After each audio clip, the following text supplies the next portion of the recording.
नमस्कार।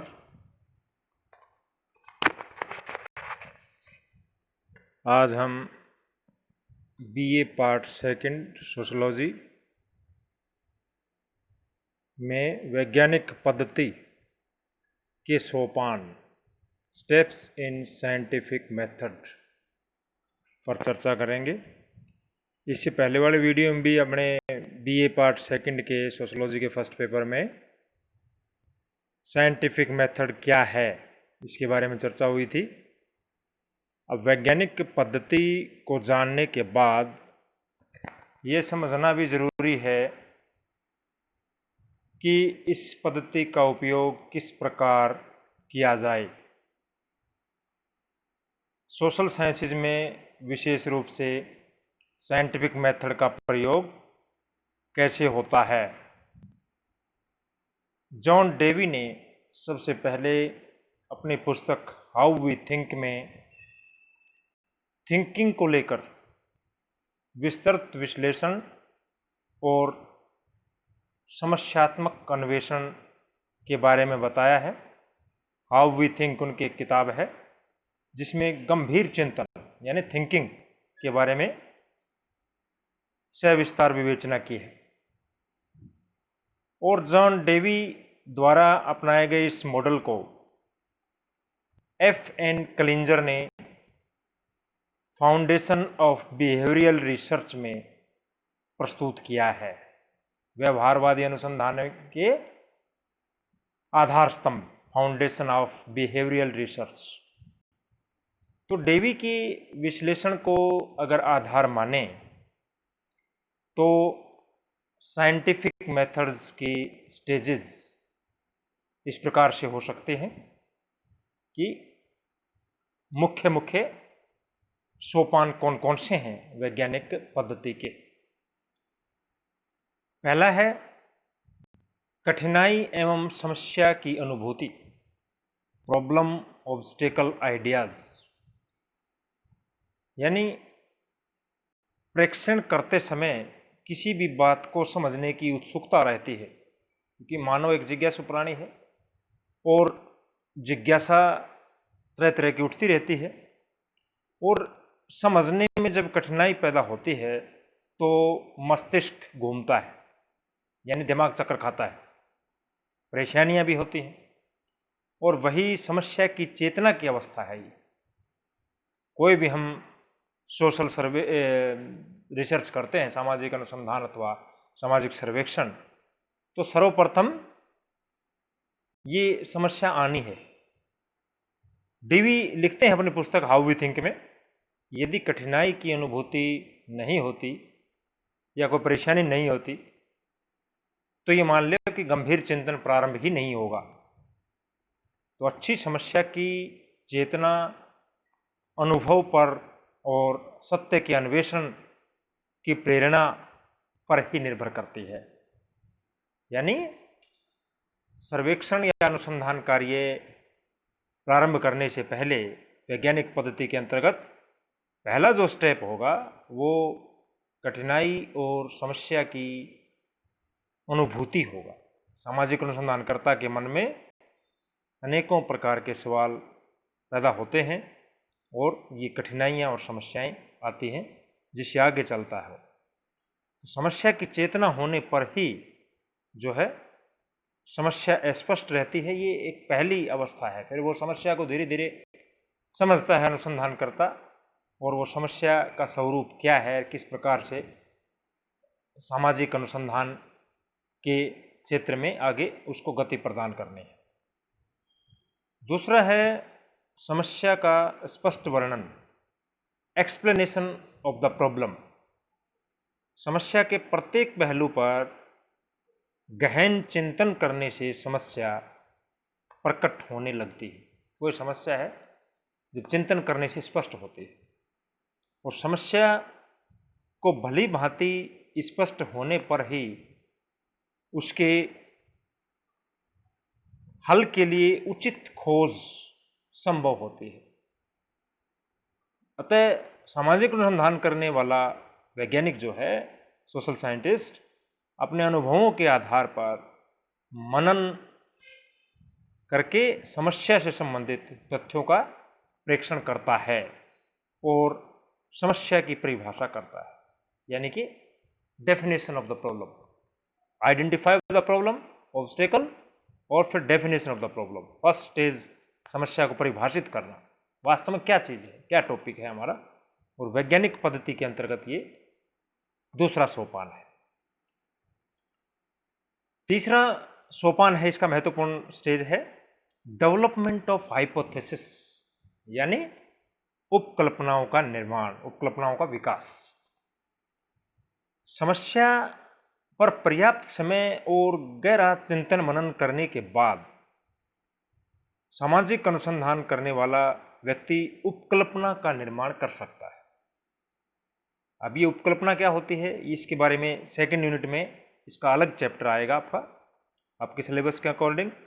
उपकल्पनाएं जो है वो समस्या का एक संभावित हल है, यानी कि एक ऐसा कच्चा सिद्धांत है जिसकी सत्यता की परीक्षा अभी बाकी है, जो अनुसंधान के बाद, प्रतिवेदन प्रस्तुत करने के बाद हम इस निष्कर्ष पर पहुंचते हैं कि हमारी कौन सी उपकल्पना सत्य हुई या कौन सी असत्य सिद्ध हुई। एक प्रकार का कच्चा सिद्धांत है, यानी अनुसंधान और सिद्धांत के बीच में कड़ी का काम करती है, एक मार्गदर्शक के रूप में एक अनुसंधान को दिशा देती है उपकल्पना। क्योंकि हमारे पास अर्ली नॉलेज होती है, उसके आधार पर हम उपकल्पनाएं बनाते हैं, फॉर्मुलेशन ऑफ हाइपोथेसिस। और उपकल्पनाओं के द्वारा प्रेषित दो या दो से अधिक तथ्यों के संभावित संबंधों का वर्णन होता है। और बहुत से अनुसंधानों में उपकल्पनाओं का निर्माण अति आवश्यक रहता है, जैसे प्रयोगात्मक अनुसंधान, एक्सपेरिमेंटल रिसर्चेज में, जबकि कुछ अनुसंधानों में यह आवश्यक नहीं माना जाता आजकल, जैसे सर्वेक्षण अनुसंधान, सर्वे रिसर्चेज। सामाजिक सर्वेक्षण कार्य होते हैं, आर्थिक सर्वेक्षण कार्य होते हैं, तो अमूमन उनमें आजकल उपकल्पनाएं नहीं बनाते हैं सामाजिक शोधकर्ता, लेकिन एक्सपेरिमेंटल रिसर्च में उपकल्पनाओं का निर्माण अवश्य होता है। लेकिन व्यवहारिक दृष्टि से देखते हैं वास्तव में तो अनुसंधान करने वाला उपकल्पना का निर्माण जो है, उपकल्पनाओं का सर्वेक्षण आदि अनुसंधान करे तो उसमें अशुद्धि की संभावनाएं कम हो जाती हैं, तो उपकल्पनाओं का निर्माण अच्छे रिसर्च में होता है। और अनुसंधान विशेष में एक से ज़्यादा उपकल्पनाएं भी हो सकती हैं। भाई किसी रिसर्च के अंदर 2 या 3 उपकल्पनाएं तो अमूमन बनाते हैं सोशल रिसर्चर, लेकिन नए अनुसंधानकर्ता प्राय इस समझ में ज़्यादा सावधानी नहीं बरतते हैं आजकल सामाजिक अनुसंधानों में, सोशल रिसर्च के अंदर, और वो उपकल्पना एक तरह से बनती है तो अच्छी रिसर्च मानी जाती है। नेक्स्ट जो सोपान है वो है तार्किक निगमन, रीजनिंग डिडक्शन। जॉन डेवी के अनुसार ये वैज्ञानिक पद्धति का चौथा चरण है। इसमें जो है इस बात पर वर्णन किया गया है कि तार्किक निगमन के द्वारा अनुसंधानकर्ता अपनी उपकल्पनाओं से निष्कर्ष निकालता है, जिसके परिणाम स्वरूप ही उसका स्वरूप बदलता है। उदाहरण के लिए, यदि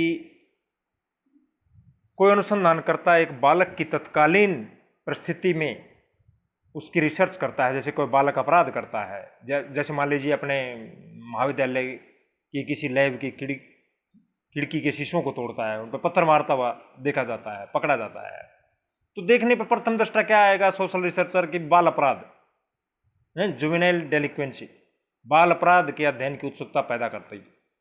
तो प्रारंभ में आश्चर्य हो सकता है या समझ में नहीं आता कि बालक अकारण अपराध क्यों करता है ना, उसके समझाने और सुविधाएं प्रदान करने का कोई प्रभाव उस पर क्यों नहीं पड़ता है। ये वैज्ञानिक पद्धति का सोपान है। फिर हम रिव्यू लिटरेचर, संबंधित साहित्य पढ़ते हैं तार्किक निगमन में, और फिर संबंधित साहित्य पढ़ने के बाद, चिंतन करने के बाद, प्रकल्पना का निर्माण करने के बाद फिर हम वो रिसर्च करते हैं कि बाल अपराध दोषपूर्ण व्यक्तित्व का परिणाम है, हम निष्कर्ष पर पहुंचते हैं, या उस बच्चे का दोषपूर्ण समाजीकरण हुआ है, या उसके बच्चे के माँ बाप की मानसिक स्थिति ठीक नहीं है, या वो किसी गरीब घर का बच्चा है, निम्न आर्थिक स्तर के परिवारों में ही बच्चे अपराधी बनते हैं, ये अपन मानते हैं। किस आधार पर नॉलेज बढ़ती है हमारी? ये बनती है हमारी अर्ली नॉलेज होती है हमारी रिव्यू लिटरेचर, संबंधित साहित्य का अध्ययन करने से हम निष्कर्ष निकालते हैं, उपकल्पनाएं बनाते हैं और उस दिशा में अपने रिसर्च को आगे ले जाते हैं। तो इस तरह से ये तार्किक निगमन, रीजनिंग डिडक्शन, इस तरह इसमें एक आगे दिशा प्रदान करते हैं रिसर्च को, तार्किक निगमन। मापन के यंत्रों तथा प्रविधियों का विकास, ये हमारा 5वां पॉइंट है। Development of measurement tools and techniques, जो आंकड़े संकलन के लिए इसका होना बड़ा आवश्यक है इस सोपान का। जिस स्तर या गुण के आंकड़े होंगे उतने ही विश्वसनीय आंकड़ों का एकत्रीकरण होगा, है ना। शुद्ध परिणाम आंकड़ों की शुद्धता और व्यापकता पर ही आधारित होता है ना। आंकड़े कैसे होने चाहिए अनुसंधानकर्ताओं के अनुसार? देख, वास्तविक और वस्तुनिष्ठ आंकड़े होने चाहिए, तथ्य इनके डाटा शुड बी ऑब्जेक्टिव। और जब हम अनुसंधानकर्ता अनुसूची का प्रयोग करता है, मान लीजिए रिसर्च करते वक्त प्रश्नों की सूची होती है, अनुसूची या प्रश्नावली भेजता है डाक द्वारा, तो अपन उसमें ये प्रश्नावली जो है अनुसंधान का वस्तुनिष्ठ और वास्तविक परीक्षण जो है तकरीबन नहीं करती है। यह जानने के लिए गहन मनन की आवश्यकता होती है, क्योंकि आप फेस टू फेस ज़्यादा ऑब्जेक्टिव रिसर्च जो है करते हैं। आंकड़ों का संकलन जो है वो हमारा 6वां पॉइंट है। इसके बाद ये development of measurement tool and techniques हो गया कि हमारा कौन सी टूल और कौन सी टेक्निक्स का इस्तेमाल करना है सामाजिक अनुसंधान में। फिर कलेक्शन ऑफ डाटा,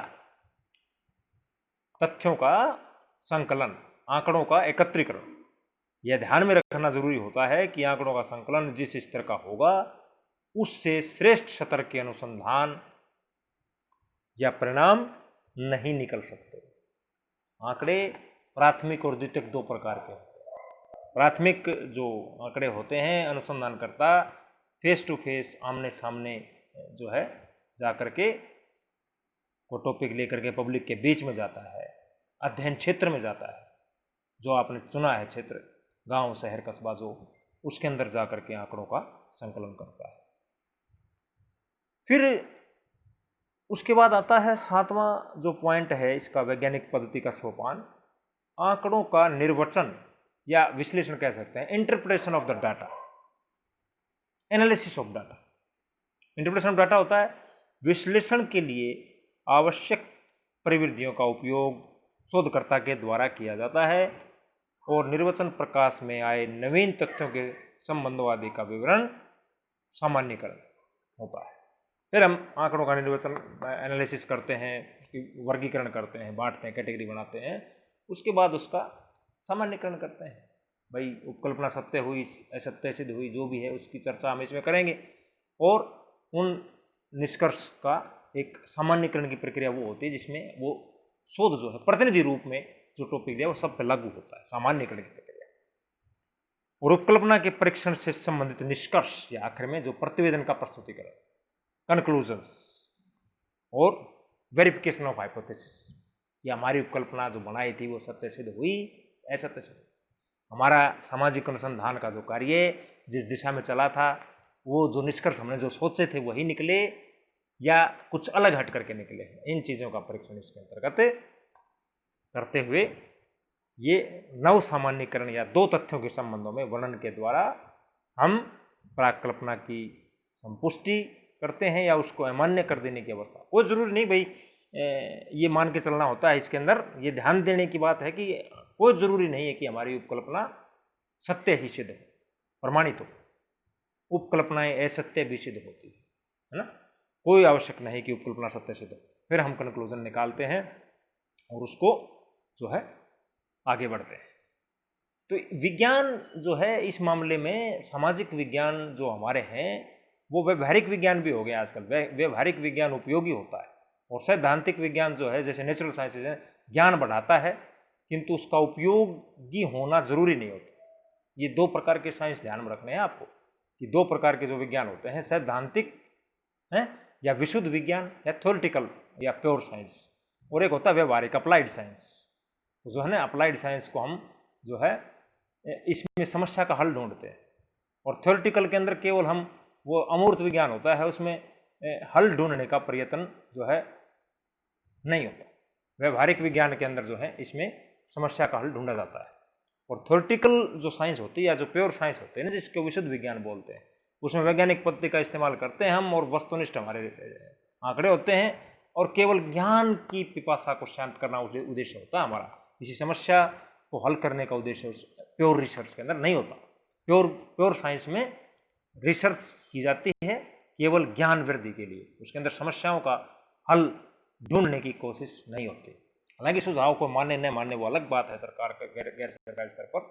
तो ये जॉन डेवी द्वारा जो ये मॉडल अपनाया गया था, ये फाउंडेशंस ऑफ बिहेवियरल रिसर्च के अंदर जो है प्रस्तुत किया गया है, जो कि हमारे शेखावटी विश्वविद्यालय के द्वारा BA पार्ट सेकंड का जो फर्स्ट पेपर है सोशल रिसर्च के अंदर, जो टेक्निक्स इन सोशल रिसर्च, सामाजिक अन्वेषण की पद्धतियाँ जो है, उसके अंतर्गत हमारा फर्स्ट यूनिट के अंदर आता है ये। तो दो एक तरह से साइंटिफिक मेथड का आपका टॉपिक पूरा हुआ। अगली वीडियो में देखेंगे ये वैज्ञानिक पद्धति को अपनाने में कौन कौन सी समस्याएं आती हैं। वो जरूरी नहीं कोई वैज्ञानिक पद्धति अपना ली जाए हर जगह, उसके सामने प्रॉब्लम भी आती है कि कौन सी प्रॉब्लम, तो वो नेक्स्ट वीडियो के अंदर हम देखेंगे। Thank you.